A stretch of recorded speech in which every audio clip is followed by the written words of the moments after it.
ခေမွေးဆယ်ပါကတော့တောင်းမှန်ခံဗုဒ္ဓပစ္စေကဗုဒ္ဓစအရဟာအက္ခတာဝက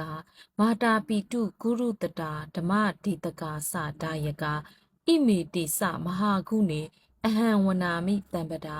ဖျားတပည့်တော်သည်တန်တရားစမှစ၍ယနေ့တိုင်အောင်ဂုံကျေးဇူးကြီးမားကုန်သောမြတ်စွာဘုရားရှင်ကိုရောမြတ်ကြီးတို့ပေါ်၌၎င်းဂုံကျေးဇူးကြီးမားကြကုန်သောပစ္စေကဗုဒ္ဓရှင်ကိုရောမြတ်ကြီးတို့ပေါ်၌၎င်းဂုံကျေးဇူးကြီးမားကြကုန်သောအက္ခတာဝကမဟာတာဝကယဟန္တာရှင်မြတ်ကြီးတို့ပေါ်၌၎င်းဂုံကျေးဇူးကြီးမားကြကုန်သောယဟန္တာရှင်မြတ်ကြီးတို့ပေါ်၌၎င်းဂုံကျေးဇူးကြီးမားကြကုန်သောမိခင်တို့ပေါ်၌၎င်းဂုံကျေးဇူးကြီးမားကြကုန်သောဖခင်တို့အပေါ်၌၎င်းဂုံကျေးဇူးကြီးမားကြကုန်သောလိမ္မာစီရန်ကြိုးကြောင်းပြ၍ဆုံးမတတ်သောဆရာသမားတို့၏ပေါ်၌၎င်းသီလဂုံတမာရိဂုံပညာဂုံတို့ကိုစီးပူးဖြစ်ခြင်းလေ့ကျင့်လျက်ရှိသောလူပုဂ္ဂိုလ်ယဟန်ပုဂ္ဂိုလ်အရိယာပုဂ္ဂိုလ်တို့ပေါ်၌၎င်းဂုံကျေးဇူးကြီးမားကြကုန်သောတရားဓမ္မတို့ကိုဟောပြောပြသဆုံးမတတ်သောဆရာသမားတို့ပေါ်၌၎င်းသမင်းတလုတ်ရေတမုတ်စသည်ဖြင့်ပေးကမ်းထောက်ပံ့မှုသောကျေးဇူးရှင်ပုဂ္ဂိုလ်တို့အပေါ်၌၎င်းကာယကံဝစီကံမနောကံသုံးပါးသောကံတို့ဖြင့်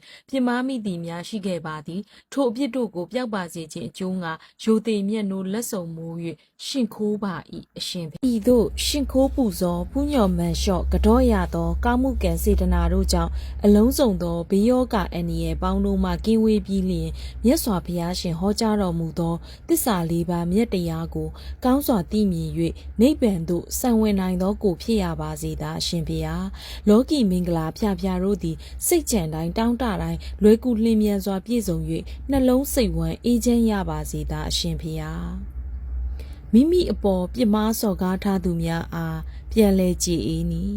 ဖျားတပည့်တော်မသည်ခင်မွန်းကြီး10ပါးအားယနေ့ယခုဝင်ချတောင်းပန်ပြီးဖြစ်ပါသည်ဖျားတပည့်တော်မတို့ပေါ်မှာလည်းတပားသူတို့ကတိ၍ဖြစ်စေမတိ၍ဖြစ်စေကာယကံဝစီကံမနောကံတို့ဖြင့်ပြစ်မှားကျူးလွန်ခဲ့ခြင်းများရှိခဲ့ပါလျင်ကျေးဇူးကံခြင်းများရှိခဲ့ပါလျင်ကျေးဇူးချေဖျက်ခြင်းများရှိခဲ့ပါလျင်ကျေးဇူးမဲ့စွာကြမ်းတမ်းယုံမှကြံစီရိုင်းဆိုင်ပြုမှုစော်ကားခြင်းများရှိခဲ့ပါလျင်ထိုသူတို့ကမိမိအပေါ်ဝင်ချတောင်းပန်ခြင်းပြုခဲ့သည်ဖြစ်စေမပြုခဲ့သည်ဖြစ်စေအကျဉ်ုပ်ကသီးခံပါ၏ခွင့်လွတ်ပါ၏ကြည်အေးပါ၏မိမိအပေါ်မှာပြစ်မှားစော်ကားထားသူတို့သည်ဘေးရန်မကျချမ်းသာကြပါစေဆင်းရဲမကျအလိုဆန္ဒပြေဝကြပါစေဉာဏ်ပညာကြီးမား၍အများအလယ်မှာဂုဏ်သတင်းကျော်စောင့်ရှောက်သူများပေါ်များကြပါစေ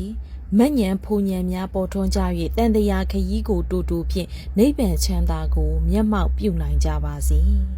တာတုတာတုတာတု